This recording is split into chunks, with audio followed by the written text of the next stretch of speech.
बीदर के जनवाड़ा में स्थित पांडुरंग मंदिर में शनिवार को श्री क्षेत्र धर्मस्थल ग्राम अभिवृद्धि योजना बीटी ट्रस्ट बीदर की ओर से महिलाओं को टेलरिंग के लिए ट्रेनिंग दिए जाने के संबंध में सिलाई प्रशिक्षण कार्यक्रम के तहत महिला ज्ञान विकास कार्यक्रम आयोजित किया गया, जिसमें मिशन पर सिलाई की ट्रेनिंग लेने वाली महिलाएं उपस्थित रहीं। इस कार्यक्रम में सिलाई की ट्रेनिंग पूरी करने वाली महिलाओं को प्रमाण पत्र वितरित किए गए।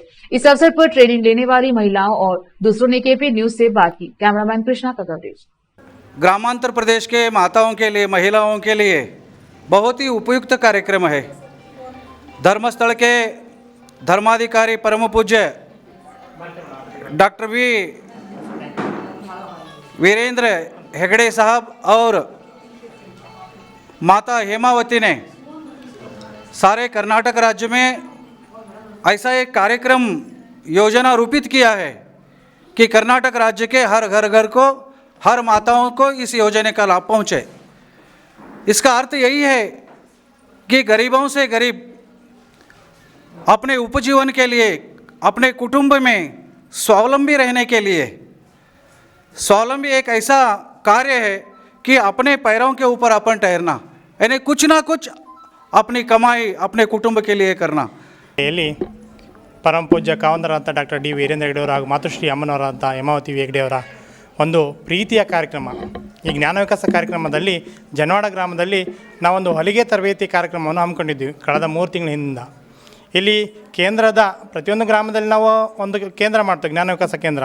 5 ಸಂಘ ಸೇರಿ 50 ಜನರಿಗೆ ಒಂದು ಅನುಕೂಲ ಆಗುವ ರೀತಿಯಲ್ಲಿ, ಅಂದರೆ ಮಹಿಳೆಯರಿಗೆ ಒಂದು ತಮ್ಮ ಸಮಸ್ಯೆಯನ್ನು ತೋಡಲಿಕ್ಕೆ ಅಥವಾ ತಮ್ಮ ಸಮಸ್ಯೆಯನ್ನು ಹೇಳ್ಕೊಳ್ಳಿಕ್ಕೆ ಒಂದು ವೇದಿಕೆಯಾಗಿ ಕೇಂದ್ರದಲ್ಲಿ ಕಾರ್ಯಕ್ರಮವನ್ನು ಮಾಡ್ತಿದ್ವಿ. ಹಾಗಾಗಿ ಜನವಾಡ ಗ್ರಾಮದಲ್ಲಿ ನಾವು ಒಂದು ಹೊಲಿಗೆ ತರಬೇತಿ ಕಾರ್ಯಕ್ರಮವನ್ನು ಹಮ್ಮಿಕೊಂಡಿದ್ವಿ. 3 ತಿಂಗಳ ಕಾಲ 50 ಜನ, ಕೇಂದ್ರದ 50 ಜನ ಸದಸ್ಯರಿಗೆ ಉಚಿತವಾಗಿ ತರಬೇತಿ ನೀಡಿ ಅವರು ತರಬೇತಿ ಪಡ್ಕೊಂಡು ಹಲವಾರು ಒಂದು ಬಟ್ಟೆ ಹೊಲಿಯೋದು ಹೇಗೆ ಎಲ್ಲದರ ಬಗ್ಗೆ ಕಲ್ತ್ಕೊಂಡಿದ್ದಾರೆ. ಇವತ್ತು ಆ ಕಲ್ತ್ಕೊಂಡ ನಂತರ ಅವರಿಗೊಂದು ಸರ್ಟಿಫಿಕೇಟ್ ಅಂದರೆ ಯೋಜನೆ ವತಿಯಿಂದ ಕಳಿಸ್ಕೊಟ್ಟಿದ್ದೇವೆ. ಇವತ್ತು ಇಲ್ಲಿ ಭಾಗವಹಿಸಿದ ಎಲ್ಲ ತಾಯಂದರು ಭಾಳ ಖುಷಿಯಿಂದ ಅಮ್ಮನವರಿಗೆ, ಹೇಮಾವತಿ ಅಮ್ಮನವರಿಗೆ ಭಾಳ ಖುಷಿಯಿಂದ ಧನ್ಯವಾದನ ಹೇಳ್ತಾ ಇದ್ದಾರೆ. ಅಂದರೆ ನಾವು ಮನೆಯಲ್ಲೇ ಇದ್ದು ನಾವು ಇನ್ನೊಬ್ಬರಿಗೋಸ್ಕರ ಅವಲಂಬಿತರಾಗಿದ್ವಿ, ಇನ್ನೊಬ್ಬರಿಂದ ಈಗ ಸ್ವಾವಲಂಬಗಳಾಗಿ ಬದುಕ್ಬೋದು. ನಾವು ತರಬೇತಿ ಕಲ್ತಿದ್ದೀವಿ.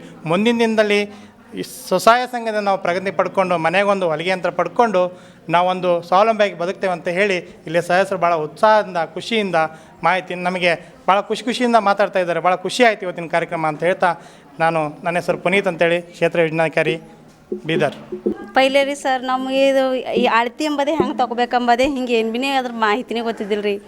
ಆಮೇಲೆ ಅವ್ರು ಬರ್ತಿರ್ಕೆ ಇಷ್ಟು ಇದು ಇಂಚು ಪಟ್ಟಿ ಇಷ್ಟು ಇದ್ರಲಿಂದ 2ರಿಂದ 3 ತೊಗೋಬೇಕು, ಮತ್ತು ಕೆಳಗೆ 1ರಿಂದ 6 ಸೆಂಟಿಮೀಟರ್ ತೊಗೋಬೇಕು, ಇಂಚು ತೊಗೋಬೇಕಂತ ಹಿಂಗೆ ಹೇಳಿ ಮೇಲೆ ಇದೇನು ಹಿಂಗೆ ಹೆಂಗೆ ಕಟ್ ಮಾಡ್ಬೇಕಂತ ಒಟ್ಟಾಗಿ ಅರ್ಥನೇ ಆಗಿಲ್ಲ ರೀ. ಅವ್ರು 2-3 ದಿವಸ ನಮಗೆ ಹೇಳೋಸ್ತಕ ತಲೆಗೆ ಕುಂತಿಲ್ಲ ರೀ. ಆಮೇಲೆ ನಮಗೆ ಬಂದು ಫಸ್ಟು ಪೇಟಿಕೋಟ್ ಹೇಳಿದ್ರು ರೀ. ಇದು ಭಾಗ ಇಲ್ಲೆಲ್ಲ ಈಗ ಇದು ಭಾಗ ಹಿಡ್ದು ರೀ. ಇದು ಹೇಳ್ದಾಗ ರೀ ಕಟ್ಟಿ ಹಂಗೆ ಮಾಡ್ಬೇಕು ರೀ ಅಂದರು. 1 ದಿವಸ 2 ದಿವಸ ಹೇಳಿದ್ರು ಜಡ ಹೊಡಿತು ರೀ. ಆಮೇಲೆ ಮತ್ತು ಮನೆಗೆ ಹೋದ್ಮೇಲೆ ನಾವು ಭೀ ತನ್ನ ಕೈಲಿಂದ ತಾನೇ ಮಾಡಿದೆವು, ಅದು ಸುದ್ದು ಬಂದಿಲ್ಲ. ಮತ್ತು ಹಿಂದಿನ ಮೇಡಮರಿಗೆ ಹೇಳಿದ್ಮೇಲೆ ಹೇಳ್ತೀನಿ ನಮ್ಮ ಕೈಯಾರೆ ನಾವೇ ಹೊಲ್ದು ಸರ್. ಈಗ ನಮಗೆ ಇದು ಸರ ಮಿಷನ್ ಕೈಯಾರೆ ಕೈ ಮೇಲೆ ಹೊಲ್ಕೊಂಡು ಇದು ಮಾಡ್ಲತ್ತೇವೆ ರೀ. ನಾವು ಧರ್ಮಸ್ಥಳ ಸಂಸ್ಥೆಯಲ್ಲಿ ತಗೊಂಡೇವೆ ರೀ. 3 ತಿಂಗಳು ರೀ. ಹಾಂ ರೀ ಸರ್. ಇನ್ನು ಸರದ ಮಷಿನ್ಲ ಕೈ ಮೇಲೆ ಎಲ್ಲ ಪರ್ಫೆಕ್ಟ್ ಮಾಡ್ಕೊಳತ್ರಿ. ಖರೆ ಚಲೋ ಹೊಂಟದ್ರಿ ಸರ್. ಪೈಲೆ ಏನು ಭೀನೇ ಹಿಂಗೆ ಏನು ಭೀ ಗೊತ್ತೇ ಇದ್ದಿಲ್ಲ ರೀ. ಈಗ ಸಂಸ್ಥೆ ಬಗ್ಗೆ ನಮ್ಗೆ ಚಲೋ ಅನ್ಸತ್ರಿ. ನಮ್ಮ ಕಾಲ ಮೇಲೆ ನಾವು ನಿಂತು ಹೆಂಗೆ ಭೀ ಬದುಕ್ತೇವೆ ಮಕ್ಕಳೇ ಹಿಂಗೆ ಧೈರ್ಯ ಇದ್ದಪ್ಲೇ ಅದ ರೀ ಸರ್. ಮತ್ತೇನಿಲ್ಲ ರೀ. ನಮ್ಮ ಹೆಸರು ವಿಜಯಶ್ರೀ ಅದ ರೀ. ನಮ್ಮ ಗಂಡ ಹೆಸರು ಶಿವಕುಮಾರ್ ಅದ. मेरा नाम आफरीन सुल्ताना है। मैं जनवाड़े से हूँ और हमको पहले कुछ भी नहीं आता था और हम सेंटर सीखे जब से हम सब कुछ घर पे ही सी ले रहे। आप किसके तरफ से इतना ये करें ट्रेनिंग? ये मैडम की वजह से और धर्मस्थल के संघ की तरफ से हुआ। 3 महीने ट्रेनिंग करे हम और हमें बहुत अच्छा लगा। अब हम खुद ब खुद कपड़े सी सकते हैं और दूसरों के भी सी सकते हैं और हमको इससे बहुत फ़ायदा भी हुआ और हम दूसरों के भी सी रहे हैं आजकल कपड़े। थोड़ा फ़ायदा भी हुआ हमको। पहले का आपका क्या फर्क है? नहीं, हमको पहले कुछ भी नहीं आता था। हम अब खुद ब खुद सी ले रहे। बाहर पैसे देने के पैसे बच गए हमारे। कपड़े सीने बाहर 150-200 देना पड़ता था, अभी नहीं दे रहे, समझो। हमको खर्चा बच गया।